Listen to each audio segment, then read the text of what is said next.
Welcome to the best hour of their day podcast with your hosts, Jason Fernandez and me, Jason Ackerman.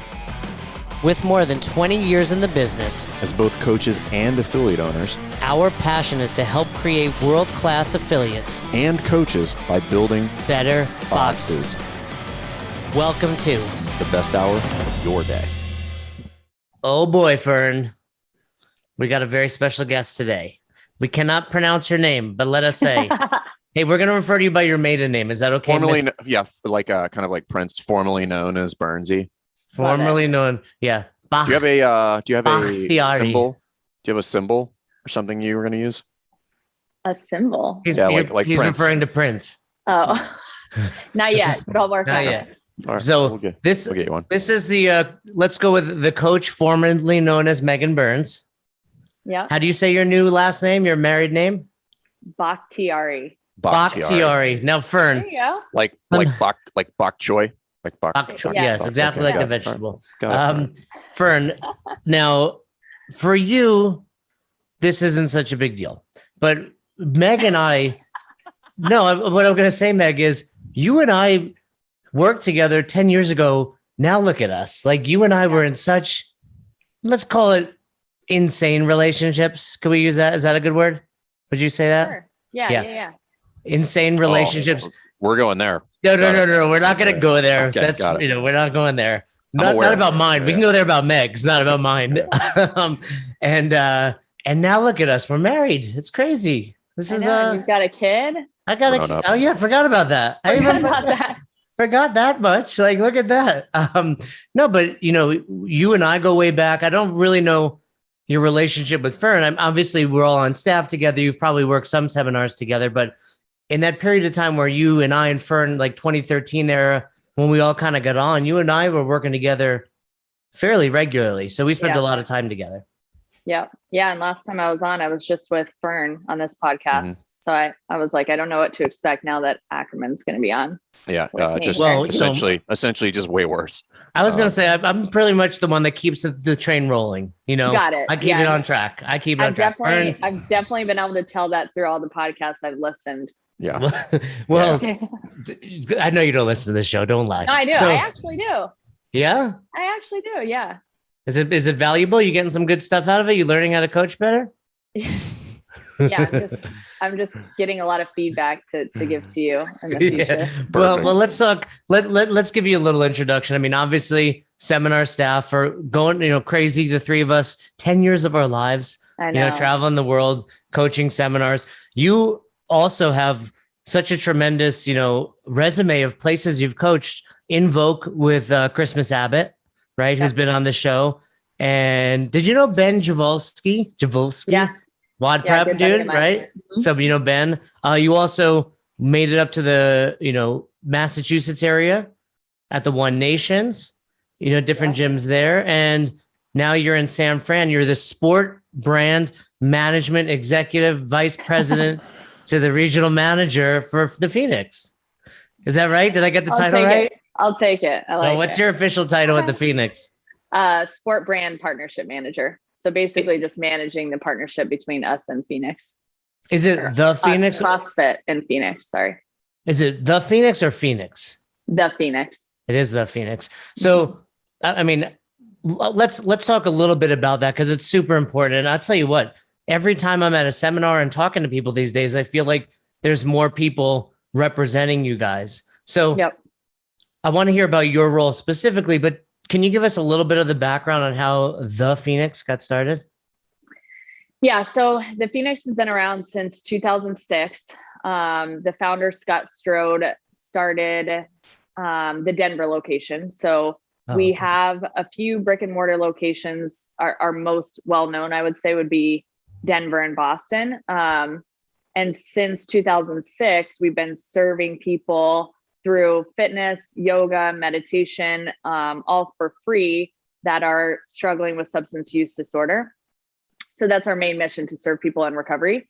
And we've served about 80,000 people thus far. So how it has grown from a CrossFit perspective is CrossFit's a huge offering for us, obviously from the community perspective of you get around a group of people that support you and you're working hard and you're feeling good about yourself and you're inspired and feel supported by the other people in the class. And how we work with affiliates is they have been letting us use their spaces around the country to host more Phoenix programming. So we have a few brick and mortars, but as a nonprofit, the likelihood of us having a brick and mortar in every city and every state is pretty low. So that's how we continue to expand our programming, not just CrossFit, but yoga, meditation, any really fitness endeavor outside or inside, to be there as free classes for people in recovery. So, well, actually, before we go there, what's your, how did you get involved here? Like, do you have any sort of experience, with substance abuse or anything? Like, I don't mean you personally, or just Yep. yeah. Yeah. So Mike Brady on seminar staff. Yep. Oh yeah, he's in the area. Yeah, used to work at the Phoenix. So they were looking for a head coach at the Boston location. This is when we had a for-profit affiliate. So it used to be the nonprofit Phoenix, and then per Ignum CrossFit, all the membership dues would go to support the Phoenix. So that's they how had multiple affiliates too. Yep. I remember seeing per Ignum 1, 2, 3. Yep. Yeah. So that's how I came in. And then from there, we decided that that just wasn't kind of the best avenue for us. And we wanted to just solely focus on the nonprofit versus a for-profit affiliate. We still have those affiliates, but now they're called the Phoenix 1, 2, 3, 4. And so then my role just kind of shifted from there. So worked at Boston for a while, then moved out to San Francisco. And since everything shut down, I started up the virtual programming that we now run about 50, 60 classes a week.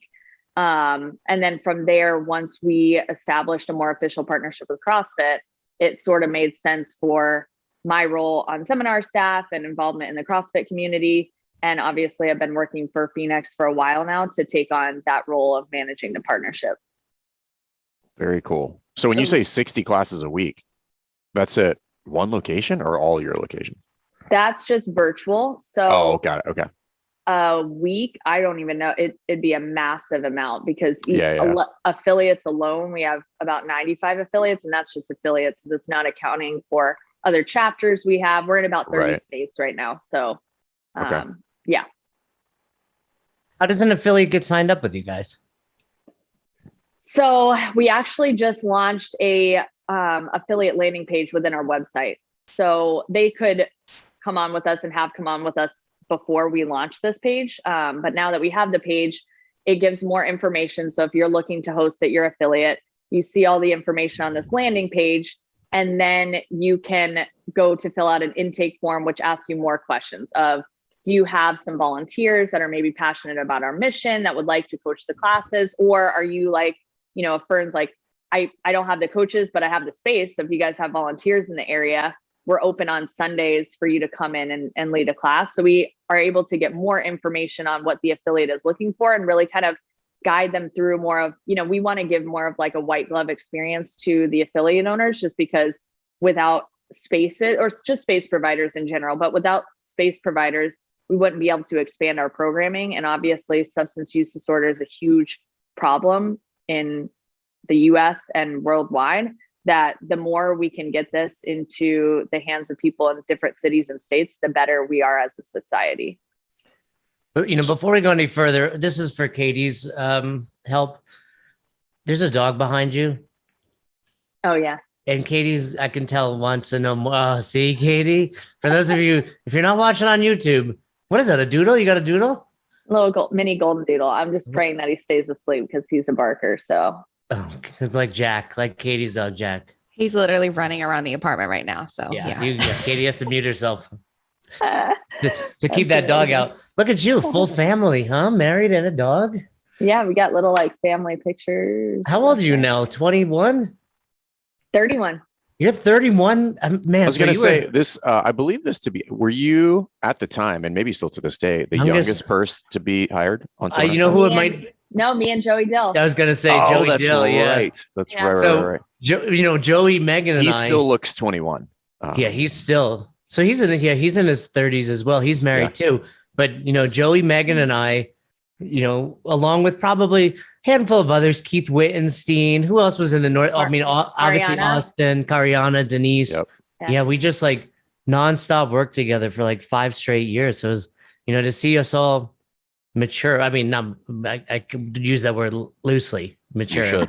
You should use it loosely. To see them mature while I've stayed the same. They get older, I stay the same age. You've actually digressed. I've made a step backwards. But, all the Phoenix stuff is super important. Let's talk a little bit also how you got there. What was your journey like making it on staff? So you were so young. Yeah. I actually, I was working at a CrossFit gym. I think I talked to you about this before, Fern. I don't know if you know this. Jay doesn't actually listen to our podcast. Look, it was 400 episodes. No one remembers, even if go back and listen. But give us the quick speech about it. Yeah, so I was working at a CrossFit gym just as a front desk person to have a job in high school. I didn't want to work out or like working out.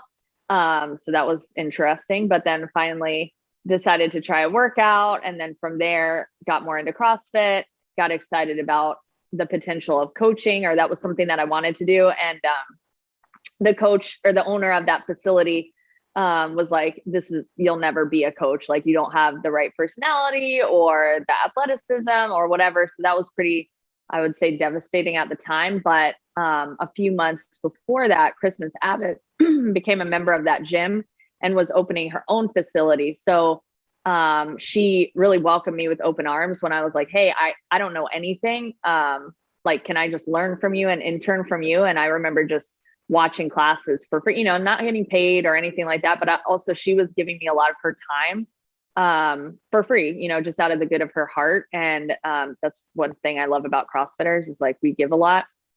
But anyways, through that, kind of did an internship program through her gym, started coaching there.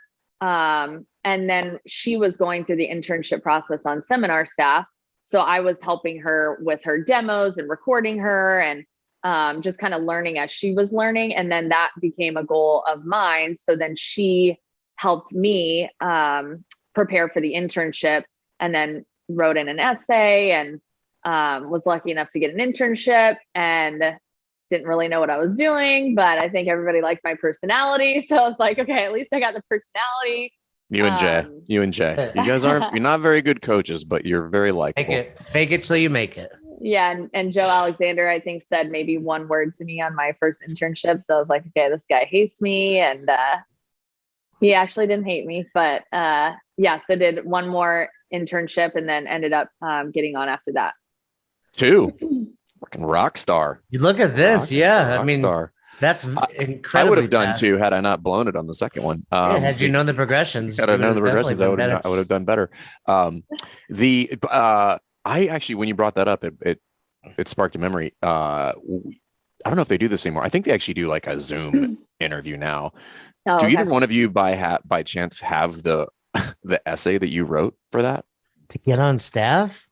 I gotta have to go back and see if I can find it. Yeah, it's probably somewhere. Find it. I am willing to bet. This is me personally, that it's not good. No, definitely not. I like CrossFit. I want to help people. I think I'd be a good fit because I would I imagine I would be an invaluable asset to the team. I'm a hard worker. I show up on time occasionally. My biggest weakness, I care too much. Yeah. So you got on staff and you moved around. How many seminars do you think you've worked over the last 10 years? Oh gosh. Over 200? Yeah. Yeah. Remember we got that patch a couple years ago? Yeah. You're pushing 3, Burns? I definitely think I'm around 3. Okay. I was thinking about that yesterday. I'm getting ready to travel today for a level 2. And I was like, man, 300 seminars later, like it's crazy. Like I don't remember so much. Like you just, people are like, you remember this, you remember that. I'm like, it's all one big blur. The last 10 years of weekends. And I did a lot of midweek seminars there in the beginning. So I think that that shot me up a little bit just because it was like weekend, midweek, weekend. Were you doing like the Fort Stewart midweeks? Yeah. That was. What's interesting is that both of you guys have probably north of 3, and only one of you's gotten better at this. So congratulations, Meg. Good work. Well, when you start off at my level, It's just It's statistically, it's impressive that you could have done that many and had no improvement. So bravo. You start off so good. It's like incremental improvements. You guys had so much room to improve. It looks far better on paper. Got it. Yeah, totally. Than it actually is. I don't think we'll even get to work with each other anymore since we're on opposite coasts. Well, so what's it like working? You're on my kind of coast. In Cali, are you working more or less? You know, because I did see recently you were like blasted all over .com. Oh yeah. So it's worked out that I've been able to and it's been really fun to do some of the videos for cat programming because the Scotts Valley office is so close. So and I really have enjoyed it. So I've been working with James on some of that and then doing some WOD brief videos while I'm there. And then it's been about 1 or 2 a month, I would say, out here. I mean, it's still pretty slow because of everything with COVID and things just opening up, but the gigs have been like 2. Don't use that word like, here. I know. 2, maybe, maybe 3 people. So this weekend, like I have a level 2 with Austin McGeeving, but it's just us 2. And that's pretty, I would say, the standard. Yeah, I think, you know, for the listeners, when we first got on and there was 20 seminars every weekend and they were completely full, it was often 5 or 6 of us. I know, that was weekend. So fun. That was so fun. And then we'd have like 3 interns and it'd be like 10 people. It really would. And, you know, part of the enjoyment was just getting to work with different people every weekend. So you really got to develop because you saw different lectures, different styles of coaching, different cues. But, you know, just meeting so many people was awesome as well. And for all 3 of us, when we first got on, it was like you were working. I remember like you get on, you worked every weekend. Like it wasn't, I wonder if I'll work this weekend. For like 5 years, it was just every weekend. I forgot how little you would do in the course of a weekend if it was like a 5-person gig. I know. I worked a 4. Like the press's demo and that's I was right. I was down in Charlotte recently and it was like a 4-person gig and I was like, I'm bored. I know. What am I supposed to do? But you work back into the fire this weekend. It's me and Cabo for 2-person. I'm like, I'm just going to talk for 8 hours on Sunday. So here we go. Is it a level 2? Level 1. Oh, either way, but like a 2-person level 1 or 2, you don't stop the entire day. I feel like a level 1, 2-person is rough. Harder. Yeah. Way harder. You think so? If you work, they're both incredibly hard, right? But yeah, if you work the level 1, you're either on for the entire morning, right? Because you have what is CrossFit. You're either giving the squats or demoing, and then you're teaching the squats. Then one of you has the break during fitness and vice versa. But it's a 3-hour stretch that's like incredibly challenging. Level 2, just the same, because there's less lectures. So if you have the lectures, it's just boom, nonstop. I feel like the level 2 is a level 2 almost no matter what. Like you're only gonna have 3. You're only gonna have 3 trainers on there max anyway. So I feel like it doesn't really matter on the. You get the one break during common movement themes. Like this weekend, I'm not giving it or demoing, so that's like my 1-hour break for the day, which I'm excited. Level 1, 2-person level 1 is way harder. I think. Yeah, I think so too. So now that you've been on staff for so long and you've moved around, you know, what are some of your goals going forward being on staff or just involved in CrossFit? Yeah. I mean, right now I've really been enjoying doing those videos as like an additional, just kind of something new because I have given all the lectures. So still refining those obviously, but that presents a different challenge. So that's been cool. And then really, you know, since I've continued to progress in my role at Phoenix, like I've been cutting down purposely on seminars just because I do want to be able to give my all when I go on the road, but it's tough to do the 40-hour work week plus seminar, you guys know. So it's definitely been less there and really happy where I'm at on seminar staff and hopefully can, you know, in the future be able to work with more new people if we ever get them in the area and help develop them. I had the opportunity to do that with one of the girls that's new on staff and that was just awesome. But yeah, just trying to still do both, but making sure that I have that good balance between the two. Isn't it funny being transitioning from like the new guy on staff or girl to like the veteran like we are? And like, now it's, you know, watching the new people come up and giving them the feedback and helping them develop where I felt like for the first 8-9 years, there was none of that because they weren't really hiring new people. Yeah. Now Oh, all of a we were sudden, just the new people forever. It's just like, yeah, can I not it's one of those things. Can I not be the fucking Well, junior person here? There was basically just two levels. There was like, you've been on since the beginning, the Jomos. yeah, or you know, got the hired Chucks. in 2013. Yeah, or you got hired when we did. So Yeah. it was like, there's two levels to this. There's I a know, few there people really since is. us. That But we were like that next kind of wave. That's crazy. hey, did you guys see this? I text Fern. Did you see Chuck wearing that new seminar staff shirt? Are we gonna get those? We don't know. I guess all I have to say Snowball is I found the need- red dye they were looking for. I need new shirts immediately because mine are like close to holes in them at this point. I have so many. I have a whole shelf in my closet that is just red shirts. I mean, there's got to be 50 of them in there. I'm like, what do I do with these things? We had to burn them. Like, you're not allowed to give. Like, I'm always getting rid of my clothes. But I was gonna take mine to get rid of them. Goodwill and have them just hand them Yeah. out, and then Yeah, just to, hey, spread the good word. Listen, like if somebody wants to be a red shirt trainer, that listen, just- that homeless guy in Virginia Beach, you know. Right. Oh, did you used to work for CrossFit? Level 1 staff. I took my level 1. You're rocking a red shirt from Caffeine and Kilos today. Shout out to Danny. got it yesterday. Yeah, he It's sent like us a crazy pretty- box of Pretty stoked about it. coffee and t-shirts. Did you get the coasters? Look at this. Jay, I thought you said like your job is to keep it on task. I am. This is a shout out to one of our sponsors, Meg. Yeah, yeah. Do you guys seamlessly Katie- work that in there? I feel like The, Katie liked that. Do you guys seamlessly Caffeine and Kilos? Go check them Oh, out. okay, got He's- it. I see you. I he's- see you. I don't know that they're a sponsor, so that's incorrect. And then B, Jay's delusional most of the time. So When I'm not severely depressed, Fern, I'm delusional in the other He has- direction. he has Because I'm manic. he has squirrel brain.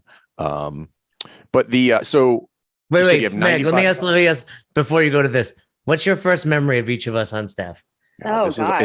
It's always about Jay. Us, Yeah, I we just said. can't- I we just said can't- us. But that wasn't what you meant. I know, mostly me. I don't know. I don't think I really have one. Like, Did you have a big crush on me? Did you have a crush on me when we first it met? wasn't like it was like this moment where like we, you know, I just remember us always working the Boston crew, always working. Dreamweaver, No, like actually, that? Wayne's wait. World-ish. remember? No, Jay, remember? I don't know There we if you'll go. remember this, I'll but remember. He doesn't remember yesterday, at- much less 10 years ago. we were at Reebok and someone wanted us to do task priority fight gone bad. And you and I were on That was seminar. James. We were like, okay, we were like, I remember let's that. be partners, right? Because we're like similar fitness levels. And he refused to let us be partners because he was like, you have to go with someone better than you. So then I got stuck with Paul. And I don't went know with who you James. got stuck- Oh God. Oh yeah, it Paul was Tremblay, terrible. And yeah. so we were like, can't we just like Jay and I just partner? And James was like, no. Yeah, I remember that. We were doing task priority. I think you had to do 20 I was gonna of say each. what was gonna say what was the reps if it was task priority? I think it was, I want to say it was like 20 of each, maybe more. It But was definitely more like per part. It might have even been like 20 per person or so. I don't even know. It was a lot. It was one of the more devastating workouts that I Yeah, did. at that point 20 wouldn't have been that bad, honestly. No, it was bad. So probably 30 is you got to pay the man for 30. But yeah, Meg, were you at the seminar in Boston where, I don't want to say this person's name, former member of staff, probably one of his, if not the last seminar that this person worked? No, Give me Cool more story. I can't say his detail. name. Yeah, Give me more- cool story. Yeah. No, but like, tell me. there's only what one happened. dude. There's only one person that I think we all know of that was on staff around the same time as us that did not last more than like 3 seminars. Rumor is at one point this person farted mid-lecture. Oh no, that wasn't no, he was actually on staff for longer than that. And I know this because I was sitting next to him when this happened. The fart, Yeah. right? Yeah. Yeah, you told. But this same person, I remember, was one of my first seminars in the Northeast. I think EC was flowing. We go out and he's wasted. And I remember Joey and I, like, it was the first seminar I worked with Joey. And that's why Joey and I think bonded and became such close friends, because we were just like, keep us away from this guy. Like, we were just like, we don't like this guy. He was And on he- staff for a while. He was closer to my area. Like he wasn't a Northeast person, but yeah, anyway. no. But anyway, I remember that one time. Yes. Yeah. Okay. And now that happened. I was sitting directly next to him. This happened at CrossFit Charlotte. I was sitting directly next to him, and it happened. And this was what, during someone else's lecture? We were in the back. Jomo was giving the lecture, and in classic Jomo form, he was like, "Can we all just acknowledge that and give him a round of applause?" I was there. And then we clapped. Yes. Oh my God. Let's see that one, Meg. Yeah, because you were still living there, Jay, I think. Jay, it helped because Fern was like, he's in the South, not like, I was thinking Northeast. So yeah. Oh, no. Yeah. This guy was from the South. Sorry. Yeah. Okay. But I remember that. And it was like slow clap. Yeah. It was amazing. It was I think Joe Moak, he carried that fairly well. Just, can we all just acknowledge that and give him a round of applause? Was this person embarrassed? I don't think so. No, I think it was just clueless as to the fact that was mildly inappropriate. So, but yeah. Anyway. So as you were working to get better at coaching, Meg, especially, back in the day, what were some of the things you did to improve your skills?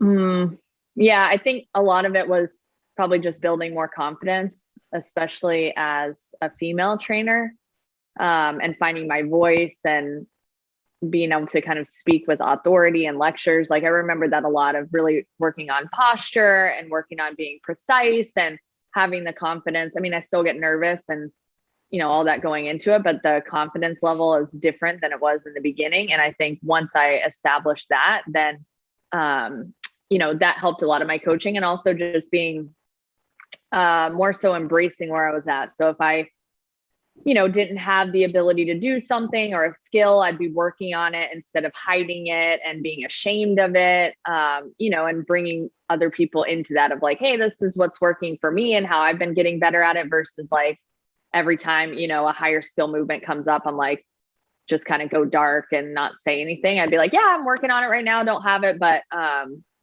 I think that earned me some credibility with people that I was coaching. And, I've kind of kept that ever since. And I think that's really helped as I've gone into the population that we serve at Phoenix of being really relatable to anybody that comes in the door. Were you like that as a kid too? So I actually remember, I don't remember when we actually first met, but I do remember being impressed with your ability to command a room at a young age, being a female in a largely male dominated ecosystem as far as like training. Were you always like that or where did that start to come from? Because I would put you up there.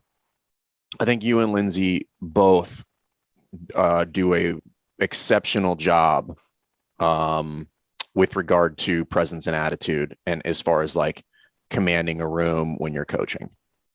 Thanks. Thank you. I have definitely always been like more of like a leader personality and more bossy, I would say, when I was younger, but I think CrossFit helped me just develop confidence in myself. You know what? I don't know if you guys probably haven't experienced this, but like when you've never worked out before and you're so small and it's like, you don't really even have like the musculature to like stand up tall, So it's like, I think that really affects confidence as a whole. So once I got into CrossFit and then had some people like Christmas and some other folks that were really believing in me, then that really helped build me up. And then from there, through that time with her, I remember coaching a class and she would like interrupt me in the middle of class and be like, you need to speak with your diaphragm. And I was like, oh my gosh. And so like, it was a lot of feedback even before getting on seminar staff of like, okay, putting myself in an uncomfortable scenario. And then just like, I think I've always been able to receive the feedback and move forward from there. But like even when I was little, it'd be like, now you need to like not be so bossy. Like you don't always have to be the leader. So I think that was probably in me from an early age. Do you think because you learned from another female that helped? Yeah. I mean, yeah, probably too, because Christmas is such a strong personality, right? So she, in my eyes, never lacked any sort of confidence in herself. So that was something that I wanted to emulate. And she was just so kind and, giving her time to a lot of people. So it was like she was leading by example from coaching the members, but then also helping me. So all of those traits in her were something that I was like, I really love this person and what they're about. And that's what I want to, try to develop in myself. So let's talk a little bit more about the Phoenix. I know that's super important to you. When I had Albany CrossFit, I found I was getting a lot of people in recovery. And I found, you get one, and oftentimes you just don't know it, right? Because it's not like on day one, they're coming in, they're saying, by the way, I'm in recovery for X, Y, and Z. But you get to know your members and you get to know their story, and you're finding that out. And, without purposely attracting those people, I had like a dozen members because they come in. And it's like anything, they have another community where they're telling their friends about it. And you realize accidentally, you're helping these other people through a really difficult challenge and time of their life. What do you think it is about CrossFit that makes it such a good partnership for the Phoenix and really helps people in all different types of recovery? Yeah. I mean, I think, the beauty about CrossFit is that you can have a CEO of a company working next to someone that, maybe hasn't had a job for a year or something, and nobody's really diving into those details. They're just, instantly kind of becoming friends. And I think that's what spoke to me. I didn't really love working out when I was younger. It was more so like, oh, I now have automatic friends and people that care about me and are supporting me through this. And I think, unless it's just a one-off gym, I mean, for the most part, if you walk into a CrossFit gym, you're going to feel that support right from the get-go. So I think, having Phoenix be free, so now we can offer that to more people, then they're able to go and find this community of folks that they didn't have before that accept them for exactly who they are. And they're not inquiring like, where do you live? And give me more information on your background and how you got sober and all that. Like, those questions can come up, but it's really just about like, hey, we're working out together. I'm going to give you a high five. You're going to give me a high five, and I'm going to support you with whatever you need. And those people are going to show up for each other every day and be kind of a consistent in their lives. So it's like the coach is always there. Most of the members are regularly there. So now you're having this kind of sense of community that is consistent, that you can rely on. What's interesting about that is just the CrossFit ecosystem, more specifically the affiliates, don't need to change anything to accommodate. 100%. It's just like, 100%. What do you have to do differently? I'm like, nothing. It's just quite literally just do exactly what you're doing and then just let these folks come in. Yeah, for sure. And we've had many affiliates that, a couple of things that we do want to be mindful of in classes. Like we ask folks in the Phoenix classes to not take their shirts off, just to be trauma informed, and a couple other things. But, you could ultimately change one of your classes to just, a 9 a.m. on Thursday to be a Phoenix class. And now you have, which breaks down the stigma even more, right? It's like you have people that are already coming to class, and then you have folks that are coming because they heard about Phoenix and they're newly sober, or they've been sober for a long time. And now you have the two communities coming together and reducing that stigma. So now it's not like this is us, this is them type of thing. It's, we're together. And from a coaching perspective, I mean, in Boston, I had the opportunity to coach people that were experiencing homelessness that hadn't worked out in like 30 years or something. And the amount of scaling and modifying that needs to go into that and supporting them to making sure that they feel safe is like a huge new challenge for a coach. And I think that's something I love, right? And instead of the same, it's kind of like you have those standard scaling and modifications for you got to go people, deep into your bag for that. Totally. Where you're just like, oh, yeah. So that's like one of my favorite parts is having been able to coach those. For an affiliate that is interested in this, what have you found to be a successful recipe to implement this in the box? So you mentioned like a Sunday. Yep. Like I was thinking about if I was going to do this at Rife, like how would I do that? Yep. Like we're currently closed on Sundays, and we'll probably stay that way. And the rest of my days are pretty packed with classes. Like I would probably gravitate immediately towards like a Sunday class. But like, what have you guys seen that like to I don't want to say mitigate interruption, because that sounds bad, but I mean it kind of is it's a kink in the machine a little bit. So well, you're just having a bunch of people that regardless of their background just are new to CrossFit, right? Potentially coming to class. Yeah, for sure. So I think, the beauty of it is that we're just grateful for people supporting us in any way. So it makes it easy because the affiliate owner can choose what works for them. But I would say the best case would be, Jay, you talked about you had a dozen members that were in recovery at your gym. So folks that either are in recovery themselves or have been personally affected by substance use. They've got a family member, they've got a friend, they feel passionate about our mission. That's usually where we see a lot of success in terms of growing the classes. So we have had in the past some affiliates that want to open our doors, but then they don't really kind of have that champion person to do that outreach and really be the one that's kind of bringing people in. And so if you do have that person or those group of people, then working with that group and the affiliate owner to identify, it doesn't honestly matter what day and time, that person or those people are going to serve as a champion to, get the class going and keep it going. So then the affiliate owner, the idea would be that they're pretty hands off. And it's like, we're letting these folks just do something that they're passionate about and feel like they're actually giving back to the community in a way that speaks to them. So then it's less forced, so. And then how does somebody get exposure? Again, we'll just use my affiliate as an example. Okay. Let's say we decide to do that. And then how does that message get communicated to the community to create awareness around that this is a thing?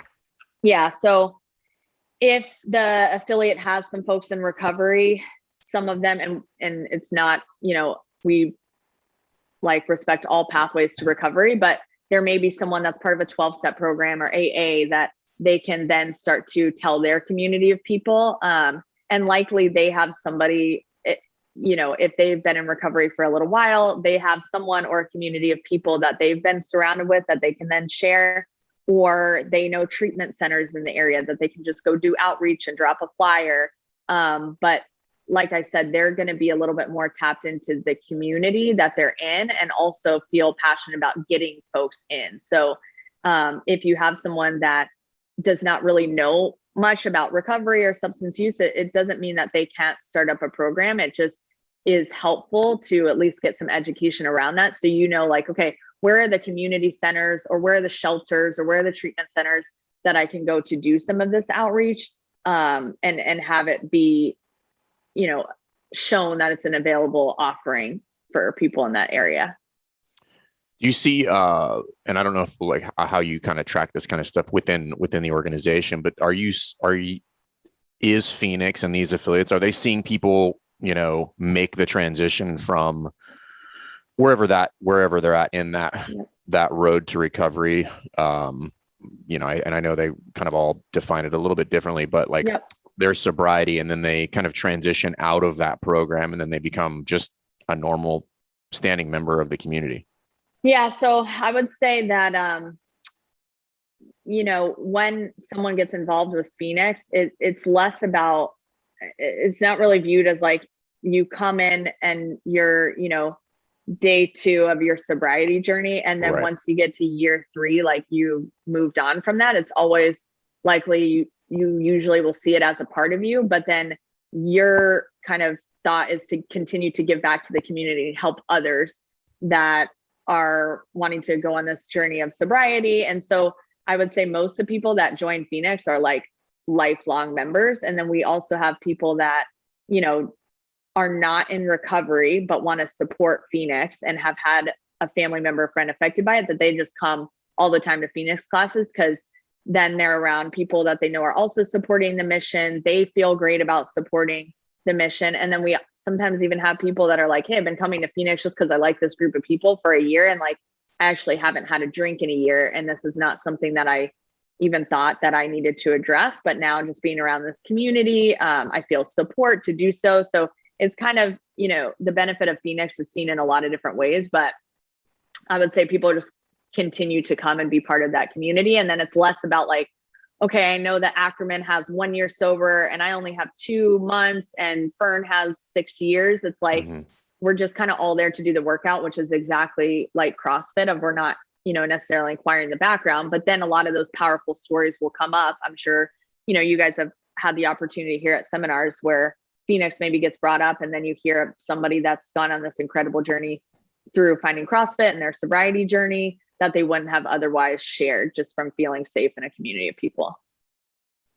You mentioned earlier, there's some rules for the affiliates, such as in this class specifically, don't take off your shirt. What are the rules for both ends? For an affiliate, is there anything specific that has to be done? And then for the people that want to attend, what are the parameters for them to be able to come to class? Yeah, good question. So the requirement for attending programming at any of our locations is 48 hours sober. So that could be someone that, is just newly getting sober, or it could be someone that's supporting what we do. And, they're agreed to have 48 hours sober to be able to come to class. We don't do any sort of testing or anything like that.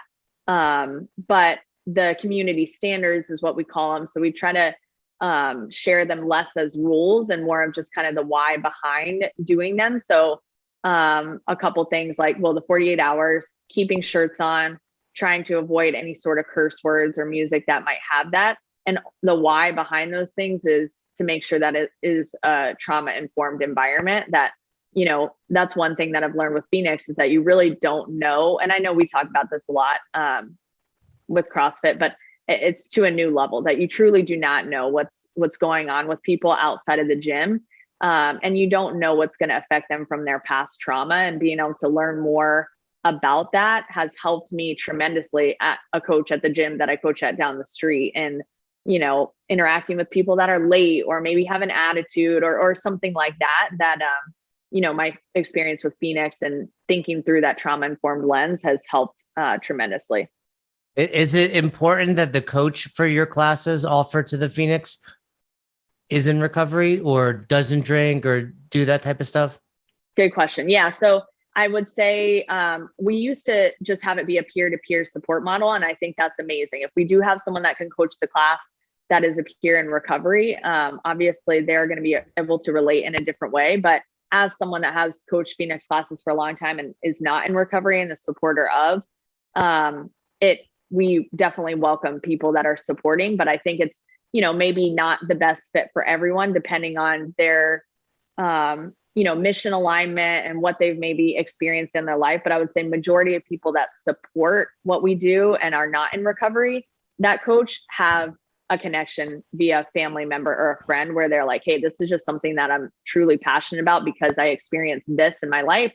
And that's why I choose to coach. So it's not a requirement either way. And really everyone that I've talked to, I would say like 99% of people that I bring up Phoenix, they then go on to share a story of like a friend or a family member or my parent or whatever it may be.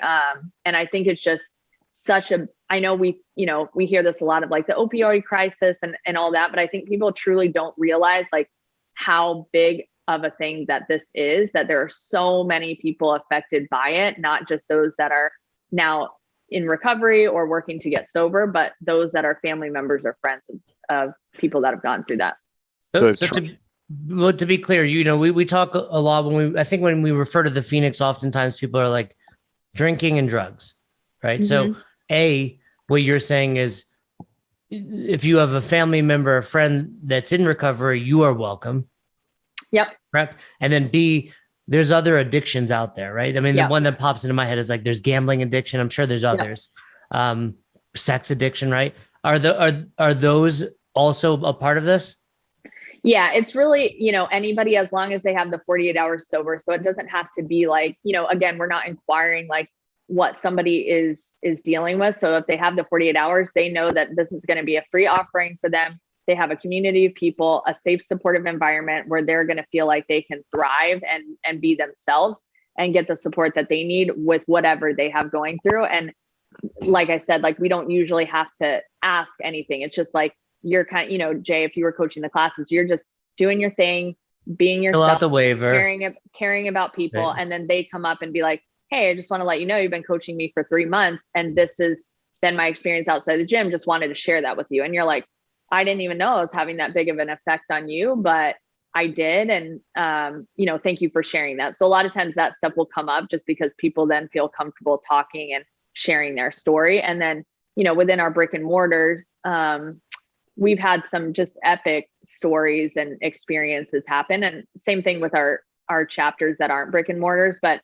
it's cool to have been able to coach at those facilities where it's like all the classes are Phoenix classes all day, every day, yoga, CrossFit, rock climbing, all that. That's cool. I think we've kind of, you touched on it briefly, but I think this is an important concept for coaches to understand, just the idea of being trauma informed. And this happened to me the other day, actually. And I quite literally caught myself mid-sentence. So I think sometimes we forget that, and this is not to insinuate we should be walking on eggshells all the time. Yep. You can't just talk normally. However, I do think it is valuable for coaches, just due to the number of people that we interact with on a daily basis, to just kind of check your words occasionally with 100%. Regard to like an example would be, we could use any number of, trauma scenarios. Like, so if somebody has, alcoholism in their family and you talk about an abusive business partner. An abusive, right. Yeah, but verbally abusive. It's different if they deserve it. So like that would actually be a perfect example, right? Like that kind of like mild interaction there is not mild for some people, or how you like, if you talked about like getting hammered on the weekend, and then you have no idea if this person might be a recovering alcoholic or any number of things. But it always kind of creates a little bit more awareness and just kind of knowing a little bit more about people. And it does, I don't want to say force you, but it's good to just be a little bit more aware of the words that you use about different makes stuff. You slower to speak, right? Slower to speak, right? And I think it's important as a coach because we don't know everything about everybody that comes in the box. And sometimes because, you get really comfortable in the gym because it's your home and it's how you do things. But I think we do have to step back and say, hey, while I do kind of live here and work here every single day, this is a professional environment, or should be. And I should maybe act accordingly and maybe tighten it up a little bit. So I think there's just I don't want to skip over that because I think it's important. Yeah. I think it's a super valuable skill, just as somebody who's trying to develop empathy and be a professional. We do need to consider those things. And when you brought it up, it actually triggered a thought. Like, this happened to me like 3 days ago. I was like mid-sentence and I was going to say something that I would normally say just in a casual conversation, and I switched it on the fly. And I was like, man, that would have, and it may or may not have affected that person. Can you use it? Just, I mean, not to make you look bad, but more so because I actually had written down a question for Meg, is like, what are some things, going to what you're saying, that we do naturally that we should be aware of for classes like this? And by the way, if you're aware about them for classes like this, you should probably be aware of them all the time. Yeah, for sure. And that's the thing. It's like, I think sometimes people they're nervous when they're bringing a Phoenix class to their affiliate because they're like, okay, I do, maybe I do have to walk on eggshells and I don't know how to talk. And it's like, here's the thing. We want to reduce stigma as a whole. So if we're constantly overthinking it and putting certain folks in a category of people and not, bringing them together and speaking how we normally would, but the words matter thing is a huge piece. And I think really simply, if we think about it more from like nothing is absolute and we're giving options for people, that's really the best way to go about it. So even when I'm briefing a workout for any class, doesn't matter if it's a Phoenix class or not, of, here's some options and what feels good for you today. And I'm still going to guide them on the stimulus and make sure that they're squared away and they're not just picking whatever they want to do. But instead of, I used to kind of be like, this is it, and you must finish in this time, and being like almost a little bit kind of aggressive with it and so strict that it feels a little jarring, right? Whereas like we can kind of,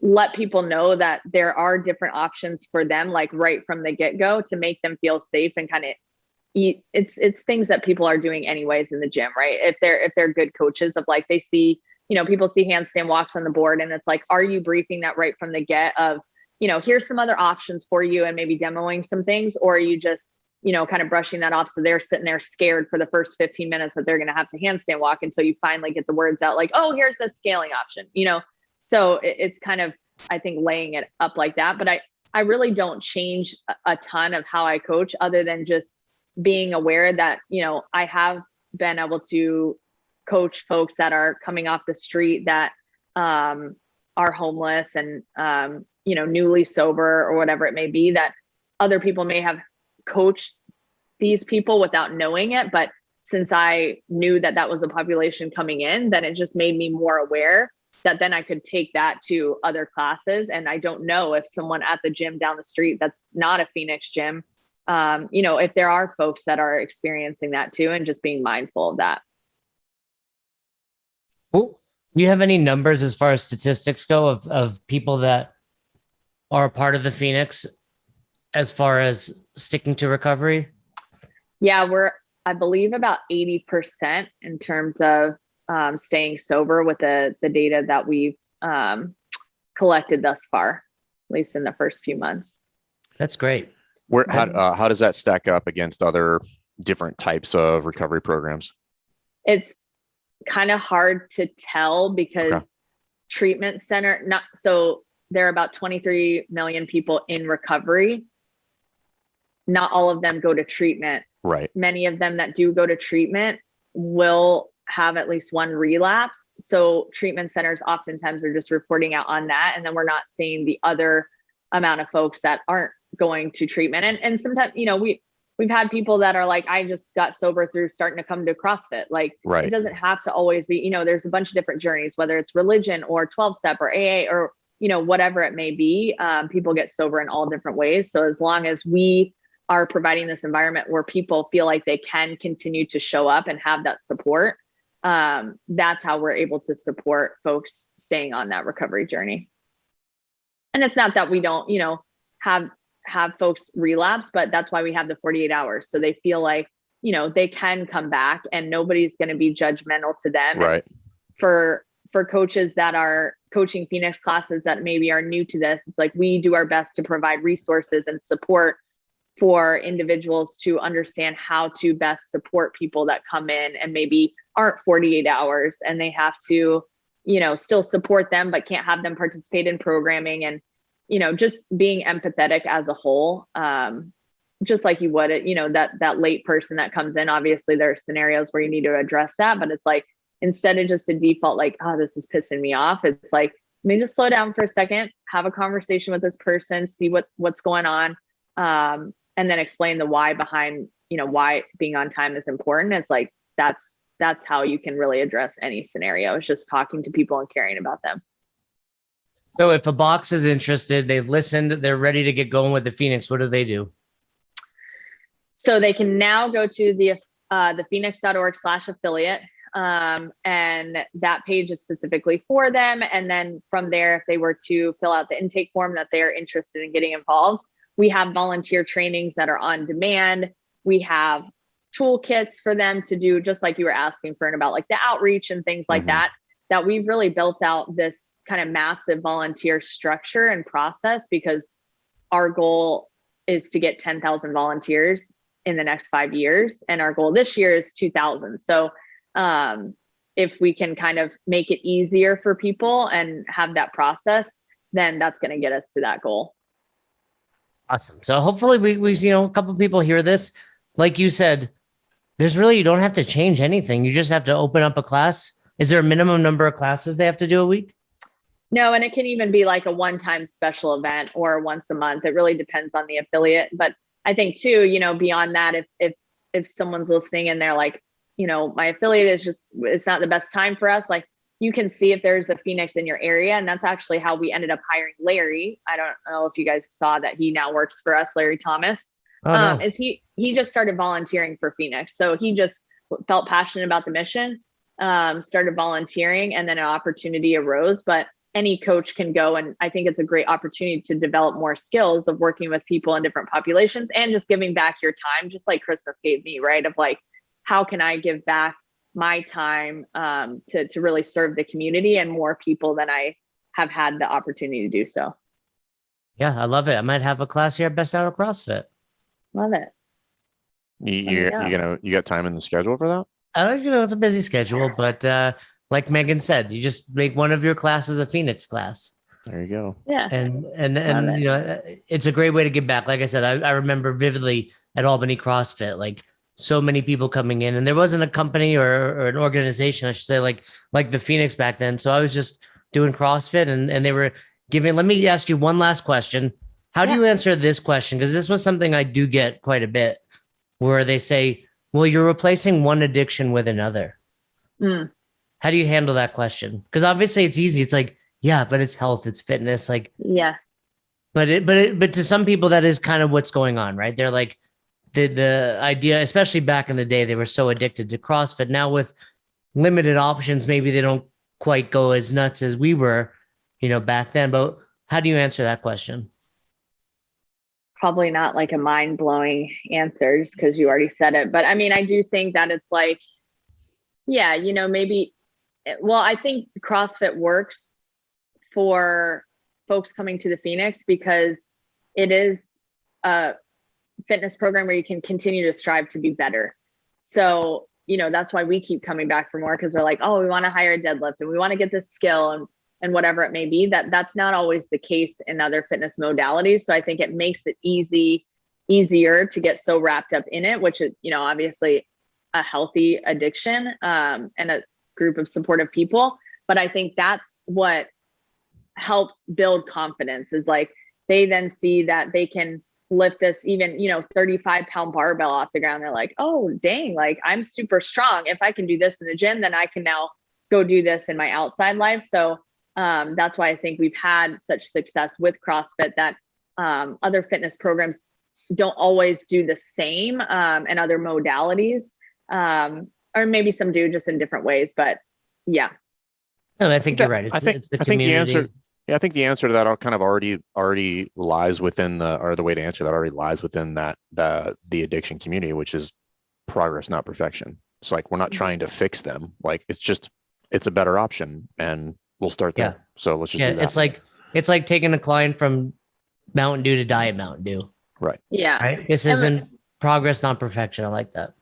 And I think, it's like the more people we can have in the world to be open to all groups of people, the better. So like even, here where I live, there are a ton of folks experiencing homelessness, and you can tell how other people interact with that, with how they, their values and their upbringings and their thoughts about it. It's either like, this is like scaring me, or I don't like this, or get these people out of here. Or it's like, yeah, I actually, walked by this person and just said hello and asked them, how was their day, and made eye contact with them or whatever. So it's like, the more we can get that going, the more we're supporting folks, the more we're, supporting this mission of helping people get sober, supporting them through what they're going through, whether it's substance use or another addiction, and just all coming together. And I really think that CrossFit is, going to be the fitness program that can do that and really continue to change the world as it already has.